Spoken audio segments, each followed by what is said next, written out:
What if I told you that the main source of your procrastination and absent-mindedness isn't laziness?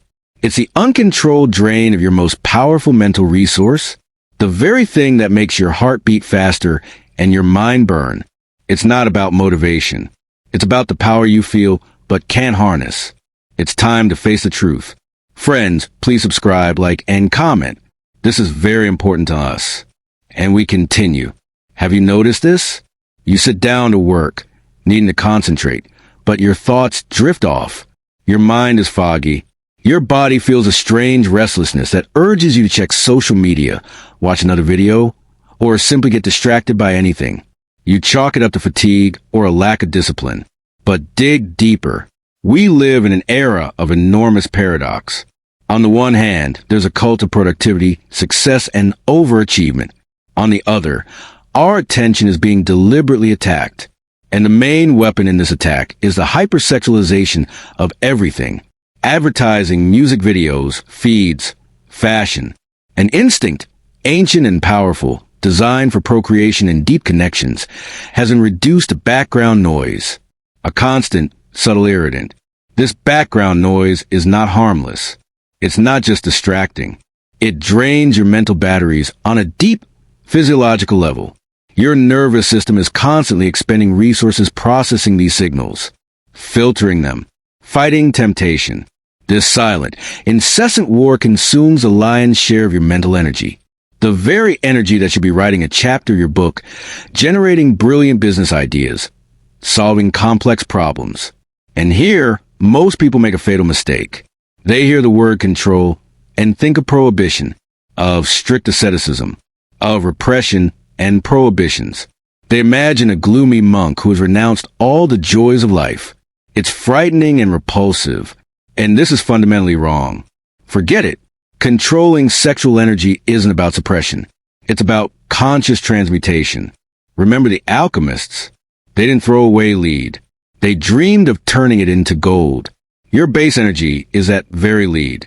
Raw, yet incredibly powerful. Your task is not to bury it within yourself, but to become the alchemist of your own life. This is the highest act of self-governance. When you cease to be a reactive being, simply responding to external stimuli. When every flash of attraction, every fleeting desire, is not a command to action, but simply a signal. A signal that you, as the master, can redirect, transform from a blind impulse into fuel, into a creative force. This very transition, from being a hormonal toy to being the creator of your own reality, is the most important skill for modern humans. It's not about becoming dry and emotionless. It's about becoming whole, harmonious, fulfilling. When your fundamental force works for you, not against you. Ready to learn how this works in practice? How to transform inner chaos into a source of incredible productivity and clarity. It all starts with understanding the nature of this force. Section 1. Philosophical Foundation. The nature of power. Let's figure out what we're dealing with here. Because you can't control what you don't understand. This energy has two main faces. Two hypostases. Eros versus Libido. Two hypostases of the same force. Imagine a wild, seething stream. It sweeps away everything in its path. It wants only one thing, to pour out, immediately. This is libido. That's what Freud called it. A blind biological force. Pure instinct. Its goal is quick satisfaction, release. Having achieved it, it subsides, leaving behind a void. You're wasting fuel, but not traveling far. Now imagine the same stream, but pass through the turbines of a hydroelectric dam. It no longer destroys. It produces light. It heats homes. It powers entire cities. This is Eros. This is how the ancient Greek philosopher Plato saw it. It's the creative impulse. The desire for beauty, for knowledge, for creation. It's the same energy, but it's been channeled in a different direction. It's been sublimated, directed upward. The key conclusion here, our task is not to destroy libido. It's biology, it's our nature. The task is to learn to channel this wild flow into the channel of Eros, to transform impulse into idea, attraction into creativity. Historical context, from yoga to Nietzsche. People understood this thousands of years ago. In ancient Indian teachings, Ayurveda and yoga, this force was called Ajas. It was believed to be the quintessence of all our life force, stored in the body, and it can either be wasted or preserved and increased. The practice of brahmacharya is not simply abstinence. It is the conscious conservation of energy for its transformation, for the nourishment of the mind and spirit. In the West, the philosopher Friedrich Nietzsche cried out about the same thing with his idea of the will to power. But this isn't a will to power over others. It's power over oneself. Overcoming one's own instincts is the first and foremost step to greatness. Those who cannot control themselves become slaves to their impulses. Control is not restriction. It is a first step to strength. A river metaphor, energy as a flow. Let's reinforce this with a simple metaphor. Your sexual energy is a powerful river. The first way is to let it flow. This is dispersion. You simply waste water across the fields. It sinks into the sand, forming a swamp. The result is mental filth, brain fog, a feeling of emptiness after a brief burst. The second way is to dam it. This is repression.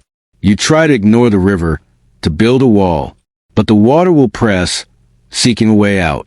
Sooner or later, this will result in neuroses, irritability, psychosomatic illnesses. The wall will not hold. The third way is to channel. This is transmutation. This is conscious management. You build canals and aqueducts. And now the same water irrigates the fields of your creativity, turns the turbines of your business, and nourishes the gardens of your personal growth. You don't fight the river. You become its engineer. You harness its power. This is where true productivity begins. Not with fighting, but with intelligent direction. Section 2, Self-Control Lab, Scientific Methods and Practices. Enough theory. Let's roll up our sleeves and get practical. Your psyche is your personal laboratory. Here are concrete tools that will translate philosophy into practical action. The neurophysiology of mindfulness. Your brain is a network of roads. The more often you travel a particular route, the wider and more convenient it becomes. The modern world purposefully builds high-speed highways in your head to a dopamine rush. This is the sheep shearing principle. Social media, advertising, and certain content are triggers. They activate a neural circuit. Saw, wanted, received dopamine, calm down. It's a vicious cycle. You're like a sheep being sheared again and again until there's nothing left. Practice. From today on, you become a detective. Start a trigger diary. It's not difficult. Simply note throughout the day when your attention spontaneously wanders to sexualized content or fantasies. What was the trigger? An ad banner? A chat discussion? Boredom? Don't judge, just write it down. Identifying triggers is like diffusing mines in your field of attention. Physical toolkit. From body to mind. Willpower isn't an abstraction. It's physiological. It can be controlled through the body. A cold shower. This isn't about toughening up. It's a reset button for your nervous system. A sudden cold is stress. It switches the autonomic nervous system from relaxed mode, where temptations thrive, to combat readiness. You instantly feel a surge of strength and clarity. You're proving to your body who's in charge. Right here and now. Regular exercise, especially strength training. Do you need to expend that excess energy? Give it a physical outlet. Lifting weights, doing push-ups and squats are a purposeful and controlled expenditure of resources. You literally transform chaotic tension into physical strength. And confidence in your body is the best antidepressant. Breathing practices, pranayama, the Wim Hof method. Breathing is the bridge between consciousness and body. When a wave of impulse hits you, your breathing becomes disrupted. By restoring it, you regain control. Deep, conscious breathing, for example, inhale for 4 counts, hold for 7, exhale for 8, activates the parasympathetic system, reducing anxiety and the stress hormone cortisol. You calm the physiological storm itself. Psychological toolkit. Reprogramming the mind. The body is under control. Now it's the brain. The delay and redirect technique. The old, don't think about it, tactic doesn't work. Forbidden fruit is sweet. Instead, tell yourself, Okay, I'll come back to this thought later at 8 p.m. Right now, I'm going to direct all this energy toward and go do some push-ups, write a chapter, or learn a foreign language. You're not suppressing an impulse. You're creating a behavioral pause and redirecting your energy constructively. You're a director, not a slave. Creating an energy mandala. This is a visualization. Close your eyes. Imagine that in your lower abdomen, the Dantian area in Eastern practices, there's a clot of warm, radiant energy. With each breath, you lift this ball of light up your spine. Fill your belly, heart, and brain with it. You don't lose energy. You charge your primary center for work and creativity. Goal setting is like a magnet. Chaotic energy seeks an outlet. Give it a goal. Clearly articulate what you want. Write a book, launch a project, achieve career advancement. This ambitious goal creates a powerful magnetic field. Suddenly, the very energy that was previously dissipated begins to spontaneously organize itself and gravitate toward this goal. It becomes the fuel for your forward movement. You simply have no energy left to waste. Section 3. From control to creativity, the architecture of a new reality. You've mastered the tools. You've learned to direct your energy. What's next? And now comes the most interesting part. You begin to build a new reality. One where you're the author, not the spectator. Accumulation phase, the calm before the storm. At first, you simply stop wasting your energy, and something amazing happens. You enter a state of deep, focused silence. This is an emptiness. It's a powerful, charged peace. You notice how your state changes. Heightened concentration. You no longer need to force yourself to work. You sit down and immerse yourself in the task at hand. External stimuli simply cease to exist. Inner magnetism. It's hard to describe, but people begin to feel it. You radiate a calm confidence. You no longer need to prove anything. Your strength becomes quiet, but undeniable. Clarity of mind. The mental fog clears. Complex problems suddenly seem solvable. You see connections that previously eluded you. Insights arrive. This is the accumulation phase. You no longer dump gasoline on the ground. You store it in the tanks. And you feel the pressure build, the power grow. The directed release phase, hammer strike. Accumulated energy shouldn't stagnate. It must be used, purposefully, so that the world will gasp. This state is your secret weapon. Use it for breakthrough work sessions. When you accomplish in 3 hours what used to take a week, you enter a state of flow where time stands still and your efficiency soars. Complex negotiations and presentations. Your confidence becomes a weapon. You think clearly, speak persuasively, and don't give in to manipulation. You are a rock. Creative acts. This energy is the best glue for neural connections.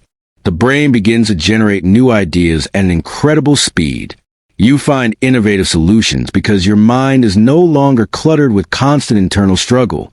At this point, energy isn't just fuel. It's a catalyst, an accelerator. You strike with a concentrated hammer blow and change the reality around you. Integration into everyday life, a new ecology of life. You can't be an alchemist 1 hour a day and live in a dump the rest of the time. For your system to function stably, you need a new ecology of life, an environment that maintains high energy levels, not destroys them. Revise everything. Diet. Heavy, fatty, and sugary foods make you sluggish and lazy. They extinguish your inner fire. Choose light, nutritious foods that give you energy, not drain it. Sleep schedule. Lack of sleep is the main enemy of willpower and a clear mind. When you don't get enough sleep, your psyche is vulnerable to any impulse. Sleep isn't a luxury. It's a basic practice for restoring and conserving energy. Information hygiene. You are what you consume. If you continue to clog your brain with meaningless and blatant garbage, all your practices will go down the drain. Strictly filter content. Unsubscribe from anything that drags you down. Surround yourself with what inspires and develops. This isn't a set of rules. It's creating a new operating system for your life. A system in which you are the most valuable resource, and everything in it works towards your ultimate goal. Conclusion. From productivity to freedom. So, what have we achieved? We've come a long way. from the diagnosis of the era of absent-mindedness, through philosophy and the self-control laboratory, to the architecture of a new life. But let's now put it all together and look at the main result. Final image. Understand once and for all. You are not an ascetic who has renounced the world. You are not a stern monk who has suppressed your desires. These are outdated and harmful stereotypes. You are a skilled craftsman, a jeweler. You work with the finest, most powerful, and most precious material, your own life force. You don't break it. You don't throw it away. You study its properties. You learn to direct it, and you transform it from a rough piece of rock into an elegant work of art. Your life, main conclusion, and now for the most important shift in perception. True productivity, the one everyone dreams of, is not a consequence of time management, not the result of new apps or planning techniques. It's a side effect of the newfound inner order and concentration of power. When you stop dissipating your core energy, you no longer need clever tricks to get yourself to work. You don't need to motivate yourself. Energy flows naturally into your projects, your goals, your creativity. You do more not because you force yourself, but because you simply have the energy. Productivity becomes a natural state, not a battle with laziness. Philosophical finale. And finally, let's look further.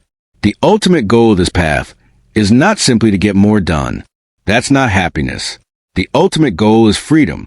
Freedom from the dictates of instinct, when every fleeting desire no longer governs your decisions. Freedom to consciously create your destiny. When you stop being a passenger tossed about by the waves and become a captain plotting your course. The freedom to transform chaotic flames into a steady, powerful light. A light that doesn't blind, but illuminates. A light that allows you to see your unique path and gives you the strength to follow it. It all begins with one simple, yet incredibly difficult decision. To stop being a slave to your nature and become its master. Master of your energy. And therefore master of your life. The choice is yours.